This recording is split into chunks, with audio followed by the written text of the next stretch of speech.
Good evening and welcome to We Got Panel News for You. Thank you all very much for joining us. May I start with the usual reminder to please consider making a charity donation in lieu of a registration fee.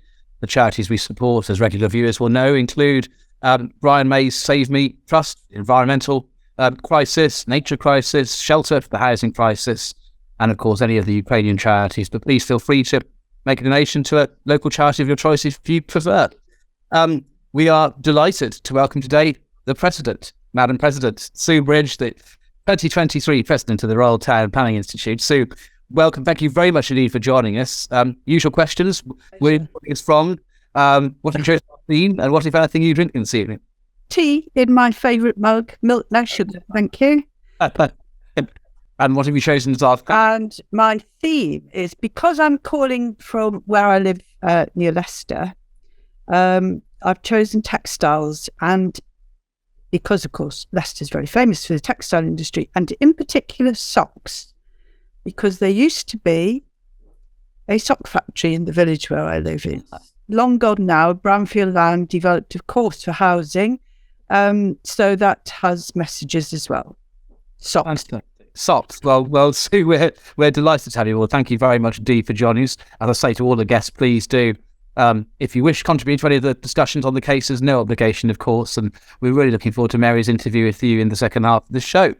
On the subject of Mary, how are you, my friend? I'm very well, and thank you, thank you, we should say, I think, Charlie, for joining us. We should apologise to our listeners for being a little late, but that's because we were waiting for young Charlie here to get himself sorted at Heathrow Airport. Anyway, I'm really looking forward to Sue. And I am in the office drinking some water. Now, socks. Here are my favourite running socks, exercise biking socks. These socks inspire me and make me feel I'm really fit. Here are my favourite I'm going on a hike socks. If I wear these, I'm going on the beach or I'm hiking in North Cornwall. Love it. You're not going to get lost in the dark with those running socks. No. Chris, you look like a man who's got a nice pair of socks. I do. The presumption has decided to wear them. He's wearing his favourite. Can you see the horses on that? It's Cheltenham races next week, just over there. So long as the ground doesn't freeze up, which isn't looking great. I've had a complete Greenbelt week. I've been in Tring, just started a 5-week Greenbelt inquiry. Then I nipped up to Manchester today when they're doing the site visits to deal with taking land out of the Greenbelt, putting land in the Greenbelt, which we opposed, and then back to Tring tomorrow. So it's all Greenbelt, and Sasha had some good news, didn't he? But we'll talk about that at the next episode. What am I drinking? Bitter Inside. That's not how I'm feeling. It's just how cold I am, having been on the M6 and the M5. Brilliant. Well, good to see you, Chris. And Paul, how you doing? I have literally just walked out of an inquiry 30 seconds ago from next door in Chippenham Town Hall. Because of this rather bizarre show that we're on, I have just also taken my sock. Too much information. Edit that out, Rob.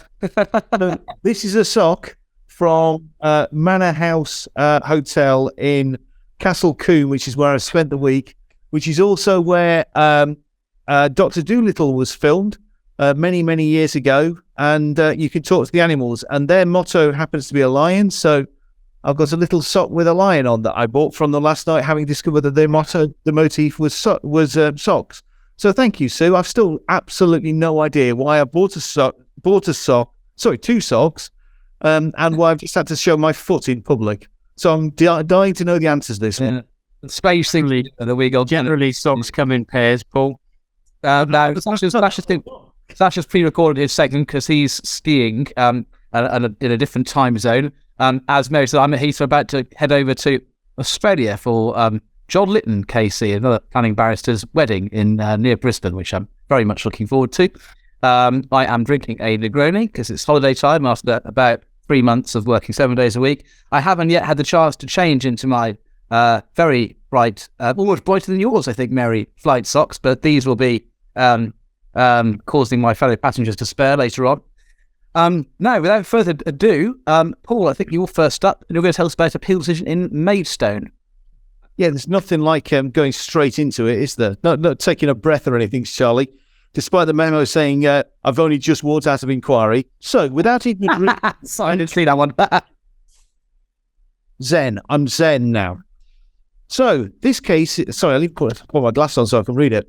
So, this is a decision of the Court of Appeal on the 22nd of February involving the Crown on the application of Kinnersley against Maidstone Borough Council and Dixon. Kinnersley and Dixon are neighbours. Dixon owns a couple of barns with a walled garden associated with the two barns, which are associated with some sort of recording studio.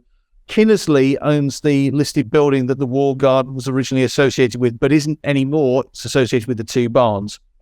And they plainly are really, really close friends and close neighbours, and that's what the United Kingdom runs on. Well, they came before the courts when they were arguing about the fact that Mr. Dixon had sought and secured planning permission for the conversion of the two barns and also the separation of two parts of the walled garden into two, so as to create essentially two residential dwellings in the countryside close to the listed building. There had been a previous application to the High Court for an earlier version of this particular permission, which had been quashed because of issues of listed building, but don't worry in relation to that. This one came before the courts for a really, really diddy little issue involving the interpretation of a single part of a single policy, which is DM5 of the local plan.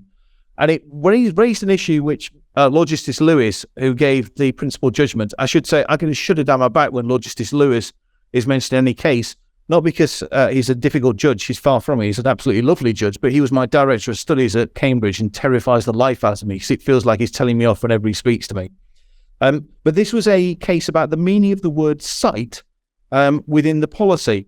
In other words, when looking at the policy, there is an exclusion in relation there's a permission in relation to having development of previously developed land in the countryside and in the town, providing that the site is not of high environmental value. But there's an exclusion in terms of the application of the site in the countryside, so it excludes gardens.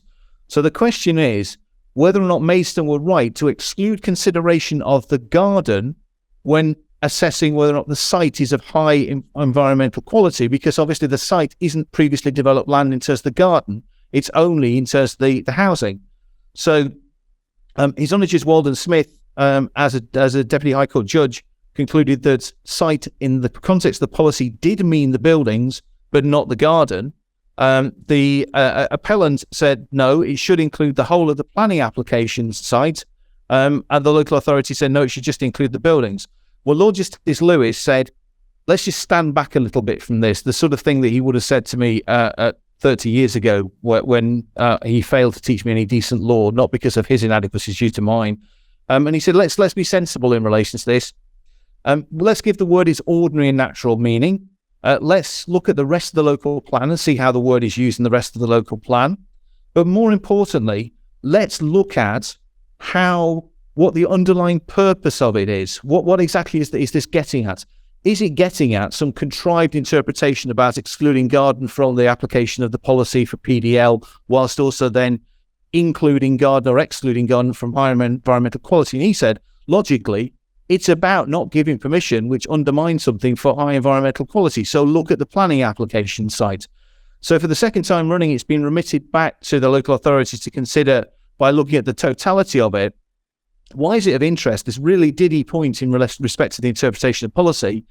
Why is it important? It's because really straightforward words in policy are a matter of law and a matter which engage lawyers, and therefore you have to think about the use of these words, because that's exactly what we do when we look to see whether or not a challenge is applicable. And when you actually look at challenges of this nature, look at the reality behind what's being argued.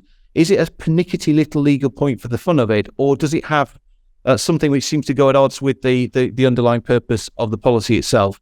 It's a well-reasoned decision. It's a short decision from the Court of Appeal, and I look forward to, no doubt, the third attempt of Maidstone to grant permission in relation to this case.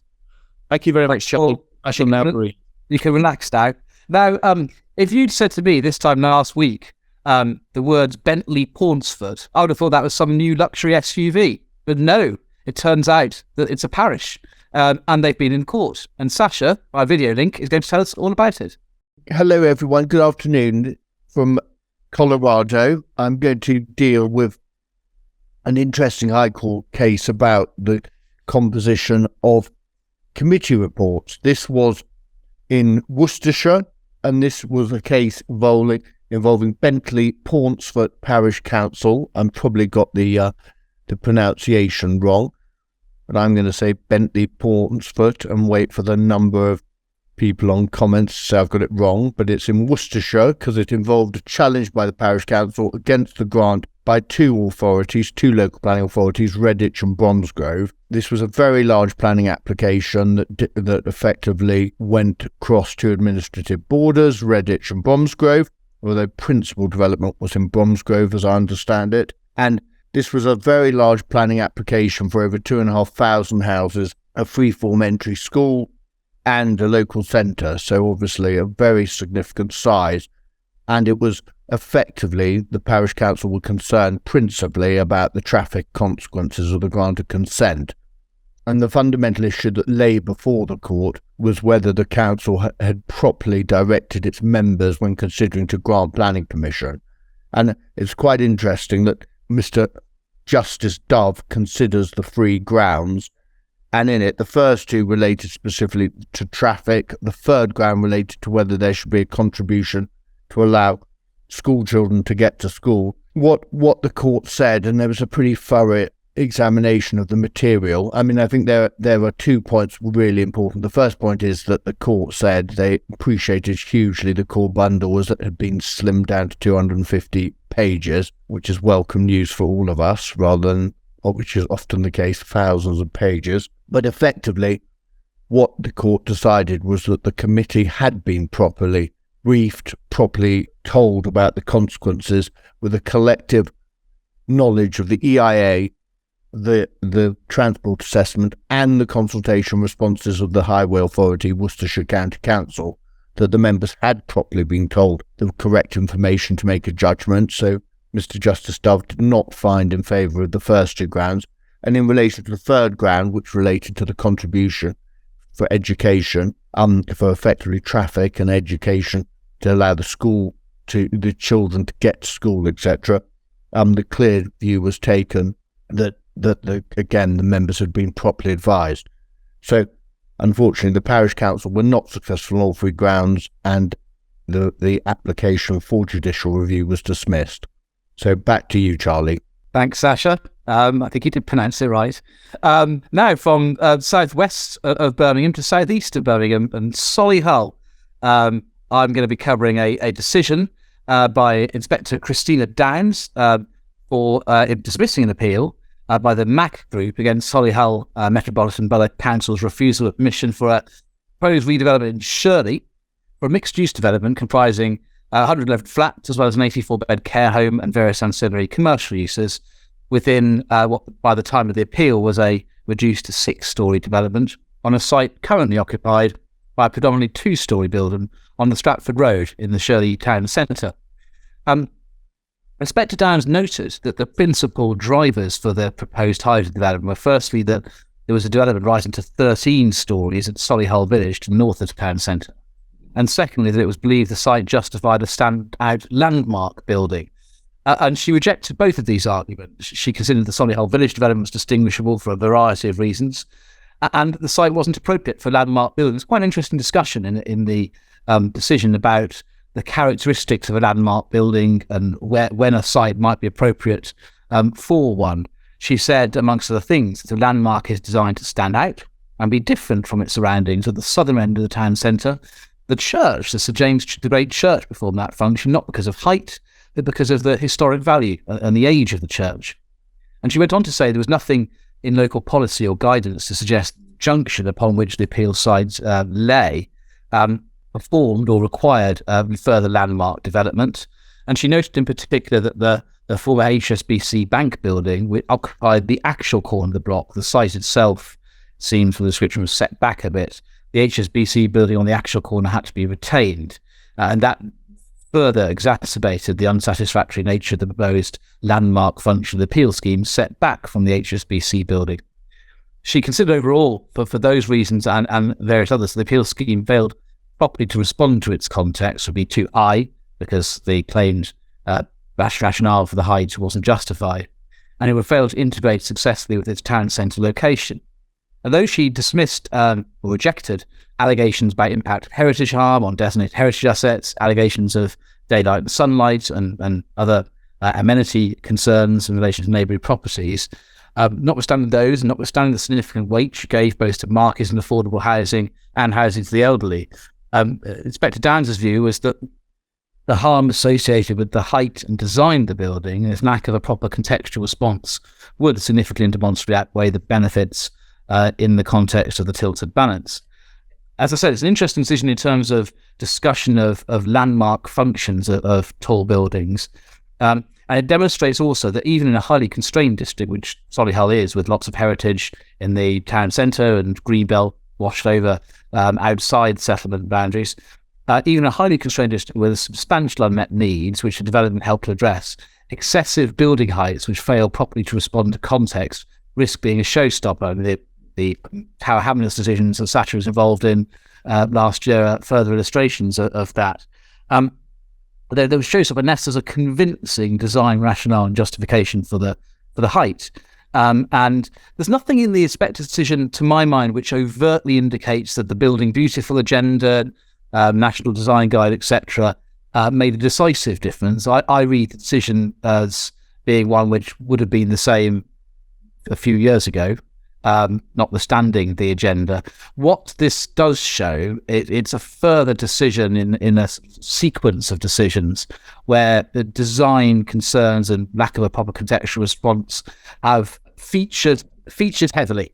It seems to me that what the changes in policy, recent change in policy and direction of travel of the draft consultation framework have done is raise up the agenda. They may not have actually made a difference in terms of the rationale of decisions, but bring higher up the agenda these kinds of issues. And this decision is a further illustration of that, and say it's an interesting read, and I commend it to you. So that is our trip to the southern extremities of Birmingham suburbia, the Birmingham conurbation. We're now going up north, and Chris is going to tell us about a appeal decision from Trafford. So over to you, Chris.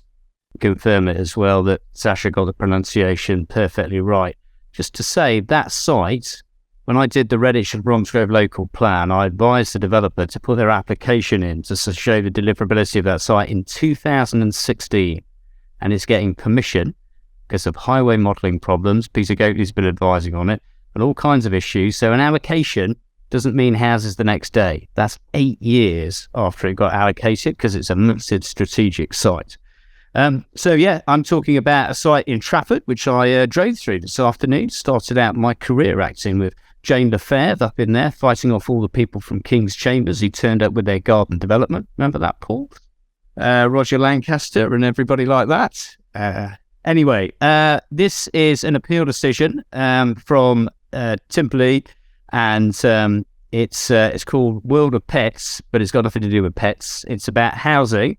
And crucially, again, it's a greenbelt site. This is a greenbelt site, which if we look at paragraph 8, we can see is 39% previously developed land. So there's a lot of hard standing there. There was some infrastructure, but a large part of it was green as well. Now, these are the sites, together with draft allocations, that actually seem to do well at appeal. And this is a site which is part brownfield, part greenfield. If we go to paragraphs 24 and 25, we can see that the inspector concluded the proposal would erode the gap between Hale and Timperley. The settlements wouldn't physically merge, but the space between them would be decreased. Nevertheless, the extent of the development would terminate at a logical and defensible southern boundary. That's useful, isn't it? You're narrowing the gap. You've got accusations of coalescence, but if you've got a good, strong, defensible boundary, that would seem a more logical place to go to. And this is because, in many respects, the appeal site, when viewed on the ground, is seen as part of the settlement of Timperley. This is especially so when considering the extent of development to the west of the appeal site, which, although outside the Greenbelt, is also limited by Timperley Brook. And his conclusion on the harm to the purposes was that the appeal scheme would cumulatively have a moderate adverse impact on the purpose of including land in the green belt. And it didn't gain support from the local plan policy, because the local plan policy, I don't think, dealt with very special circumstances. So there was only moderate harm in terms of the purposes. But of course, because the MPPF says give substantial weight to any harm in the green belt, the harm to the green belt collectively was given very substantial weight. Now, that might have been seen as a difficulty, but if we go to paragraphs 28 and 29, we can see, another advantage was that because Places for Everybody hasn't been adopted yet, but fingers crossed, that's gone well. We're getting to the end of that.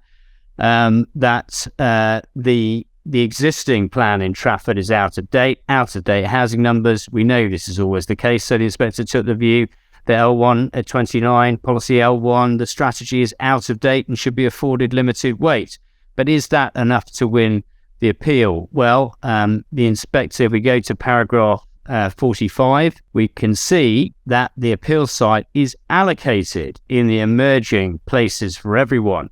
Now, it's not the whole allocation, it's just part of it. But obviously, that is inevitably going to help a proposal if it's part of a draft allocation in what is now a well-advanced plan, subject to the inspector's reporting. Looking at the benefits, paragraph 55, we can see that, actually, aside from the benefits, this is a really important paragraph. Everybody knows there's one written ministerial statement, a couple of statements by ministers in Parliament, but a written ministerial statement saying that unmet housing need is unlikely to clearly outweigh the harm to the greenbelt and any other harm to establish very special circumstances, which in plain English just means housing need alone, or unmet housing need, won't get you home on a very special circumstance case. Now, that hasn't made its way into the MPPF, even though it was issued as a written ministerial statement in 2015. So the inspector, interestingly, reaches the conclusion it give it limited weight. For that reason, there's been no decision or no appetite to put that in the MPPF itself.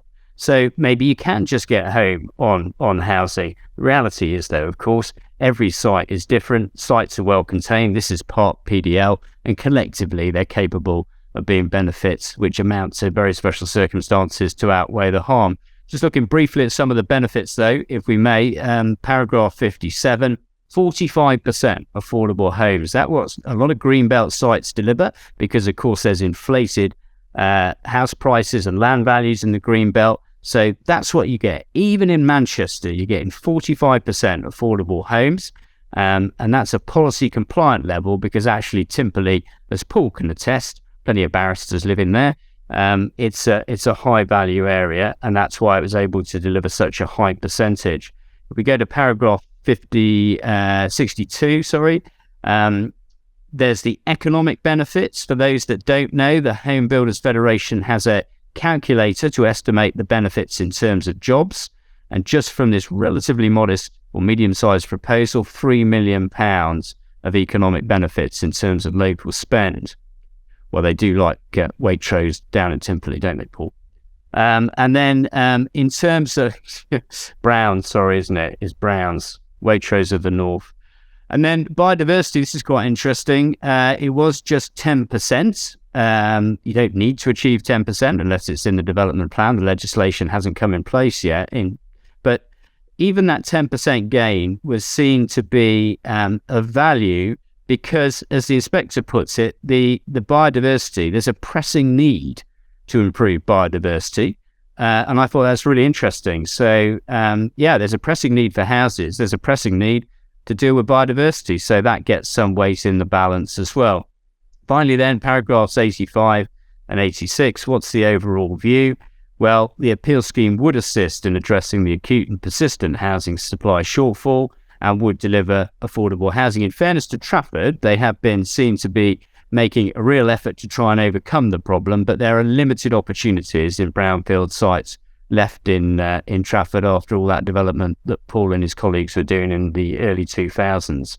And then finally, 86, protecting the greenbelt is a matter of importance, but I've considered the proposal, and in this instance, the identified harm would be clearly outweighed by other considerations, and therefore very special circumstances was made out.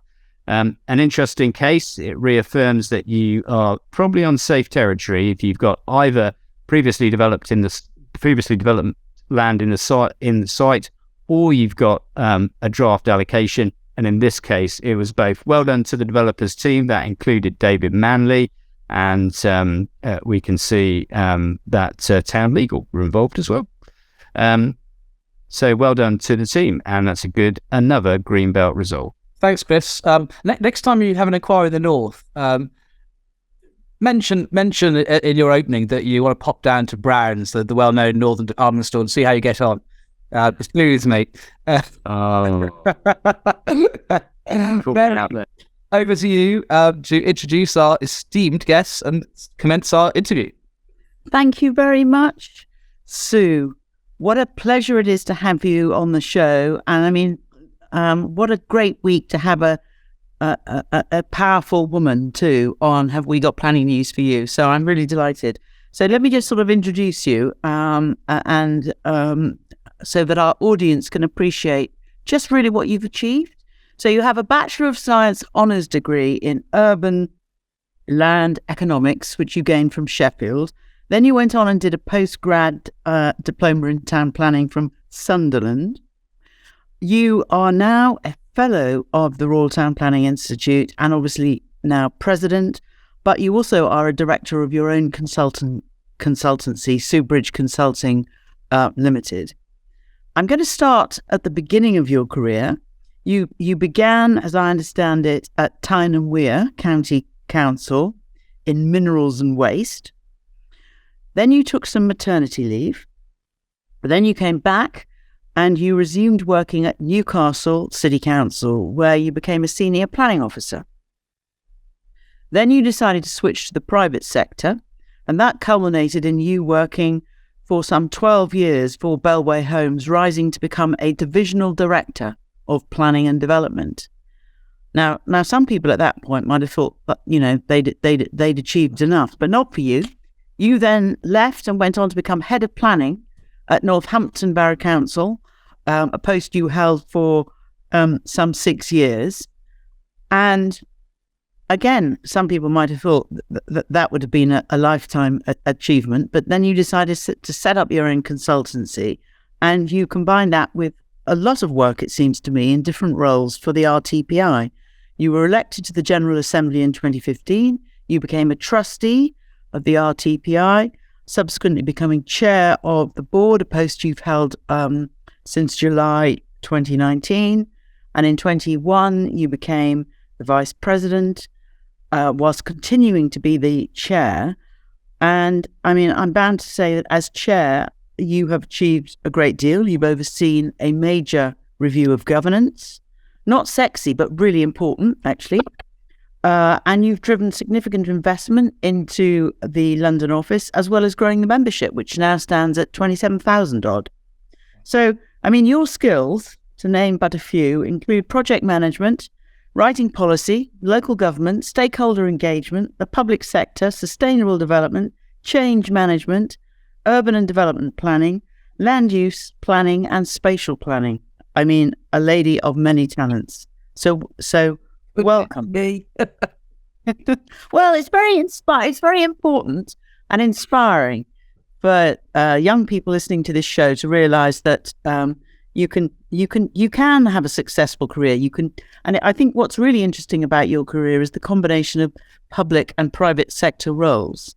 So I salute you in every sense of the word. So now my questions, if I may. When did you first join the RTPI and why? Well, I suppose it's confession time, really, because I didn't actually join until 2008. Wow. Yeah, quite well into your career. Very well into my career. I'll be quite honest, the RTPI wasn't anything that appealed to me. At the time, I thought it was very cliquey, and it was definitely something of an old boys club. So why, Sue? Why, Sue, should people who are not members now join? You join for two reasons. If you think it's not for you, for the same sort of reason as I did, there's only one way you can effect change, and that is from within. And I was kicked around by quite a few people, told to stop moaning, join and be the change you want to be, basically. The other reason I joined was because the RTPI was changing. Trudy Elliott became CEO, which was a huge step. The first woman appointed as the chief officer for the RTPI.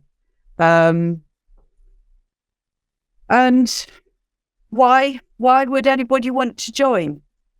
It's an amazing organisation, actually. The CPD offer is fantastic. You've got really good networking opportunities, working and meeting some really interesting colleagues. You've got an organisation which is working very hard to increase its diversity and social inclusion, and also its social responsibility. We were the first built environment profession to have a climate change action plan for our own purposes. Well, that's excellent. And also, most importantly, I think, is that we've got a global reputation for professionalism and ethics. And we have a code of conduct which is enforced through the RTPI. Through our Royal Charter, we are a self-regulating institute, and we work to the highest standards. And the Royal Town Planning Institute nurtures, and we do have a programme called Nurture. We nurture our members through every stage of their professional career. Excellent. Okay.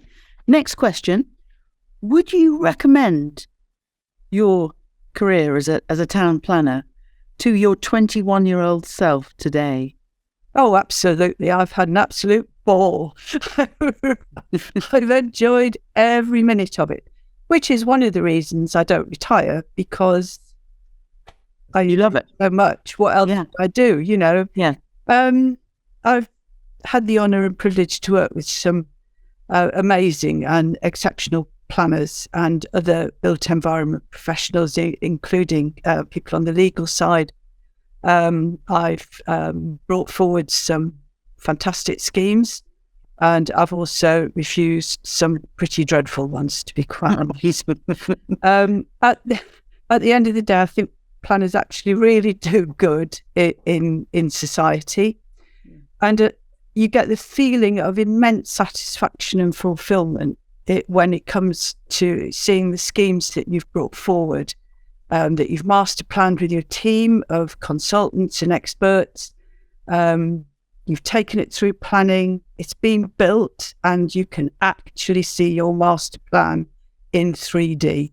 That is an amazing thing to see. People living in the houses, people going to the shops in the local centre that you provided for, people sending their kids to the schools. It's just amazing. And for anybody who is interested, or even if you're only just mildly curious about a degree, about a career in planning, there is a really good interactive website called Planning the World.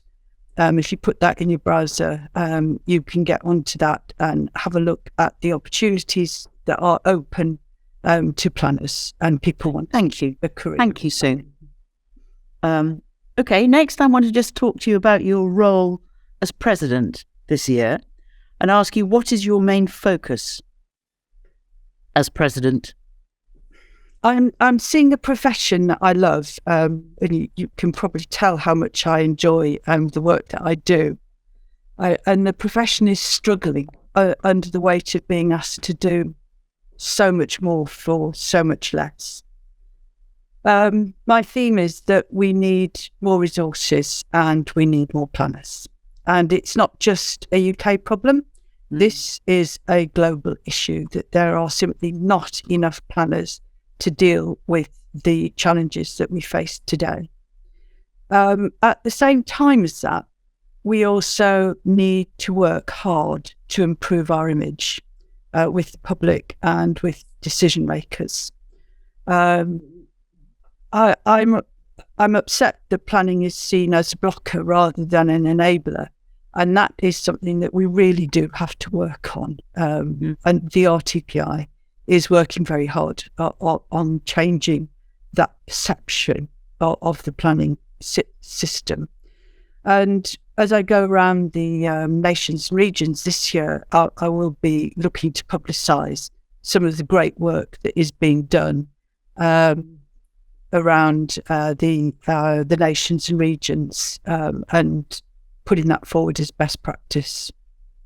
Excellent. So how do planners cope with the stress of being in such an underfunded and undervalued profession? Well, I think that there was a lot of tension around this issue, and there's it was very anecdotal. But we published in January, the results of the big conversation in Wales, which has taken place over the back end of 2022. And it has evidenced what we know and what we have known for some time, that budget cuts across all the nations have resulted in a planning service which is both under-resourced and undervalued.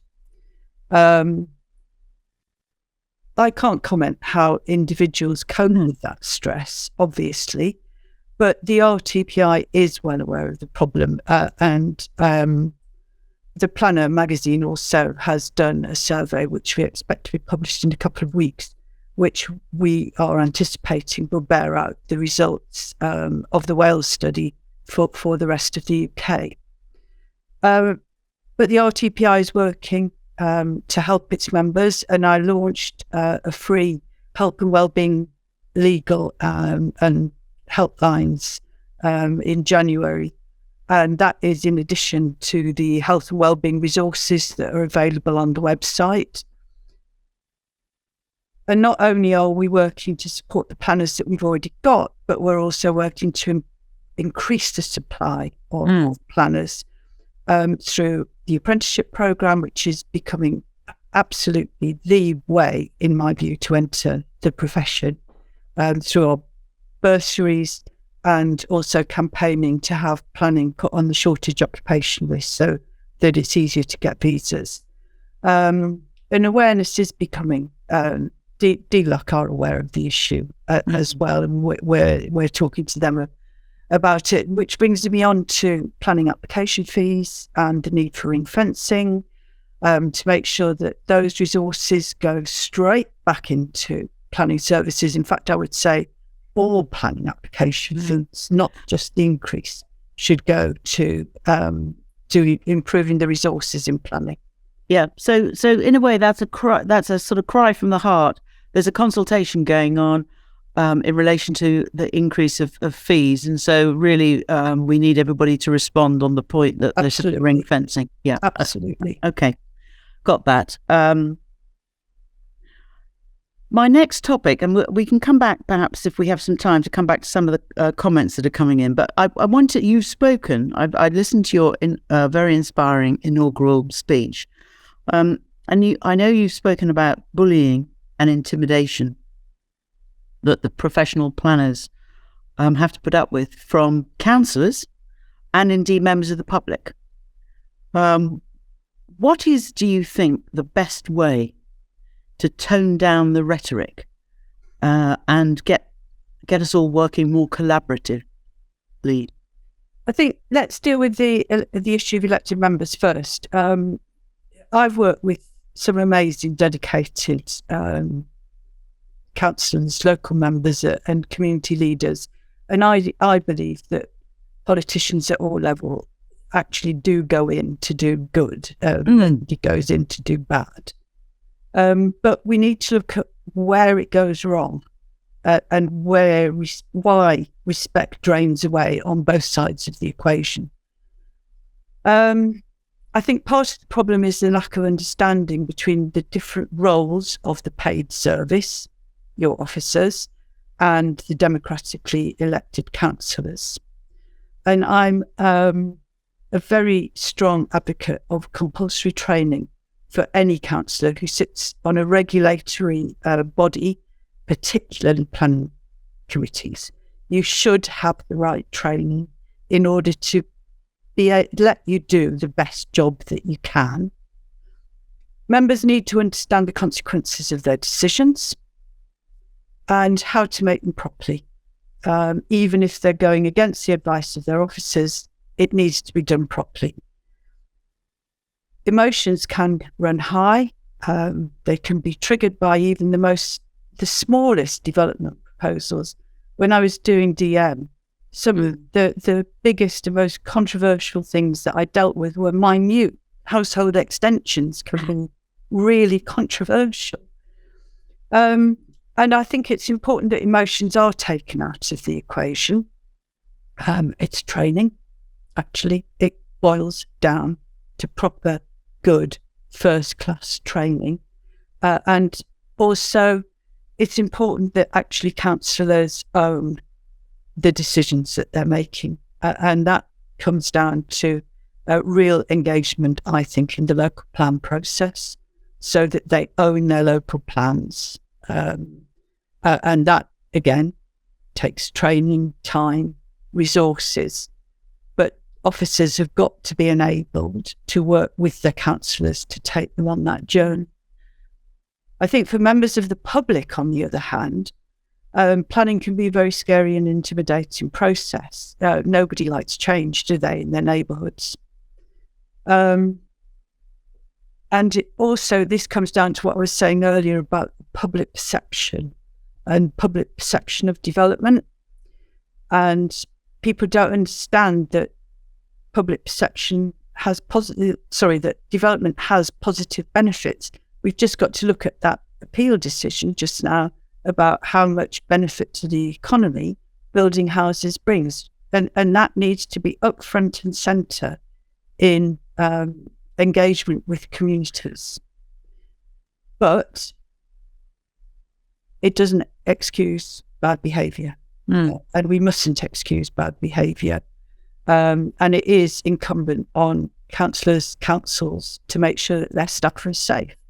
And behaviour like we have seen coming out of some planning committees is absolutely unacceptable, and we need to call it out. Thank you. Yeah, agreed. Now, one of the things you are advocating is the great debate. And I know that you want to stimulate a debate with your members, and you want that to be entirely positive. Yes. What are, and I've understood that you're planning for great debates. What are the topics?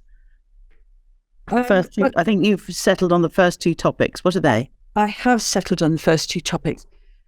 The first one will be in March, where the General Assembly will meet in Birmingham. This year, the General Assembly meets in Birmingham and in Manchester and in London. We're opening it up slightly wider around the country.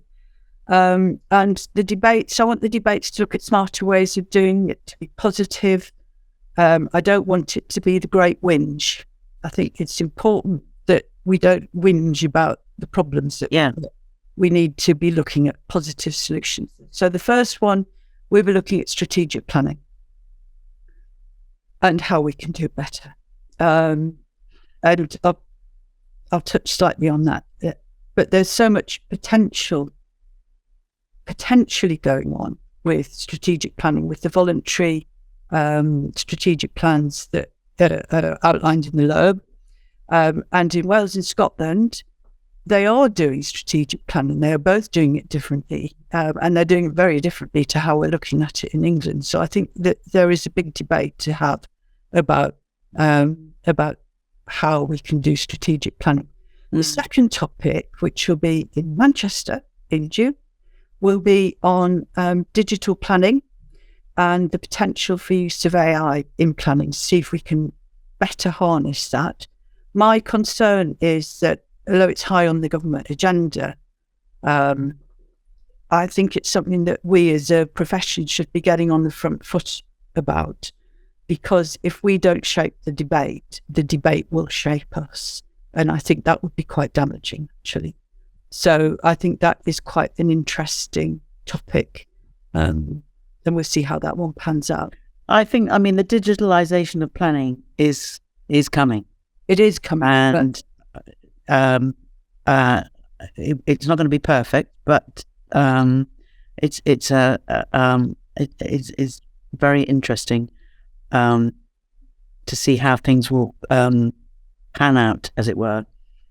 Okay, my next question is about climate adaptation of the existing built development and mitigation or new development, because you're advocating a national framework, a holistic approach to this, as I understood your inaugural speech.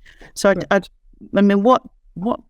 what prospect do you think that the government is going to deliver on a national framework which focuses on the adaptation of the existing built environment as well as new development, mitigation for new development?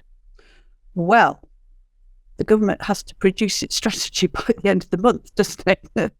The High Court has spoken, and the government didn't challenge the High Court's decision.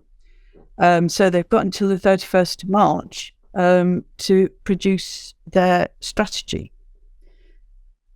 Am I hopeful? Well, at present we've got a plethora of different initiatives, none of which are joined up, and they're all over the place.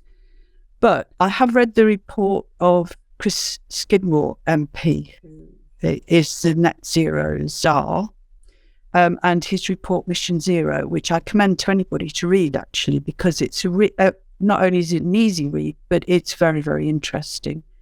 And he highlights that the common message that he's got from everybody that he's worked with on this report is the need for certainty, clarity, consistency, and actually for the government to produce a long-term plan, a stable investment plan for how we're going to get to net zero by 2050, which is their obligation under the law. So he set out 10 priority missions in his report, and looking at that plan, he sees planning has got a huge role to play in the proper implementation of those missions. And he has actually called for the NPPF to be aligned more closely with climate change and adaptation. Will it be published at the end of the month? Well, we'll wait and see. We haven't got long to wait, have we? Yes. But it's urgent, and there's no time left for procrastination. We really, really have to know how, when, where, and how we're going to get there. And the government has got to do it. They've got to. Yeah, agreed. Okay, thank you so much for asking my questions. I'm just going to open it out a bit. Chris, you have a question. What's your question for Sue? I do. Thank you very much, Mary. Just to say, Sue, I love your honesty about some of these issues and some of the comments you're making earlier. And my sister's a planning officer, recognise entirely what you're talking about, pressure from councillors and pressure from the public. And there's not always enough respect there. Should respect the profession completely. My question is to take you back to when you started at a house builder. You started at Bellway, and after you'd been in local authority, it was International Women's Day yesterday. As a young woman, how difficult was it going into a house builder and that environment, and how much do you think that has now changed? Well, Chris, in my early 20s, my very early 20s, when I was first qualified, I worked in minerals and waste disposal in development management. House builders and construction workers are pussycats compared to open cast coal operators and quarrymen, I'll tell you that for nothing. And when you have to go on site and you tell them to rip out the subsoil, take it all off, put it all back again because they haven't done it properly, then you come in for some interesting conversations. I learned very quickly actually there that you've got to stick up for yourself, and you've got if you've got a job to do, you've got to go out, you've got to do the job. But on a more serious note, perhaps, it is challenging. It was challenging, very challenging going into the house building industry, but now it's a completely different world, absolutely completely different. There's still a lot to do, but the gender split for young planners coming through is about 50-50 students now between men and women. But there are other issues that have to be tackled about increasing diversity in the profession. Where I particularly want to draw attention to, though, looking at it the day after International Women's Day, is the lack of women in the boardroom in both planning consultancies and in the construction house building companies. There are, of course, a couple of notable exceptions, but there are very few women at the top table, and that has got to change. And it is a proven fact that diversity in the boardroom leads to better decision making. So that is something else that perhaps I can draw attention to as I go through the course of the year. I think, to be fair to Bellway, those of us who work with Bellway know that certainly as far as the planners are concerned, the team is probably 50-50, but it's other parts of the construction industry that need to adapt more than planning, I think. But that's beyond the RTPI's reach. It's an industry-wide issue. It's not just planning, no. But you look at the top tables of most of our major planning consultancies, there's not a huge number of women on there. Good point. Thank you, Sue. Thank you, Mary. Thank you very much, Chris. Paul, what's your question? So, Sue, it's a joy to be able to speak to you in relation to something positive involving the planning bar. So there's a trumpet that I need to blow, but it's also a trumpet that you need to blow for the RTPI. So 3 of the panellists are members of the executive board, the executive committee of the Planning and Environmental Bar Association, our own little trade union for the planning bar. And last year we came together as an organisation with Advocate, who are the Bar Council's pro bono body, for those of us who haven't had a classical education, as in acting for nothing body, together with Planning Aid England, which is the RTPI's pro bono body, to identify a body of experts in planning law to assist in the work of Planning Aid England, so to help in offering free advice, essentially. So can you tell us what Planning Aid is? Because there's not just Planning Aid England, how important it is viewed by the RTPI and by you as the president, and how useful do you anticipate having a well of free legal advice in planning law to draw from? Well, Planning Aid England's 50 this year. Wow. Planning Aid Scotland, which is a separate charity, is 30 this year. And there are also separate Planning Aid charities in Wales, Northern Ireland and in London. What do? They organise they offer free, independent and professional advice on planning issues and empower, their aim is to empower local communities to engage with the planning process and to influence decisions that affect their local area. That's the main objective of the Planning Aid issue. And I think that it's built on the principle that everybody should be able to access planning, and not everybody can afford to employ planning consultants and other advisors. I'm not sure how many volunteers there are altogether working Planning Aid, but in England there's about 350, and in England you have to be a member of the RTPI to work in Planning Aid. And in Scotland, there's about 400 planners engaged in Planning Aid. So I think that tells you that it is a really important activity. And if anybody doesn't know in detail what Planning Aid does or is interested in getting involved, then there are really good websites there. Just put Planning Aid England or Planning Aid Scotland into the website, into the browser, and you can see a lot more information. The fact that you're joining with us, I think, is brilliant. I do think that a while ago, many years ago, young barristers used to come along and help in Planning Aid. And I think it's really interesting for young planners, young barristers and solicitors to get together on a pro bono basis. Yes. And learn from each other those skills you need. in that. What is she doing? Trying to get a bit of light on the subject. Oh, I see. You're quite right, Sue. It's a great thing for young lawyers to participate. It gives you it's a very good insight into the planning system. Yeah, you've got to try. Well, she was actually haven't you?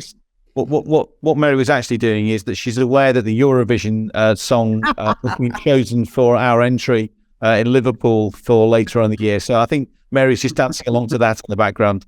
Sorry. Completely mad.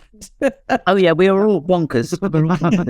Thank you. Thank you. That's really helpful. Thank you. And strongly involved. Great stuff. The more the merrier, really.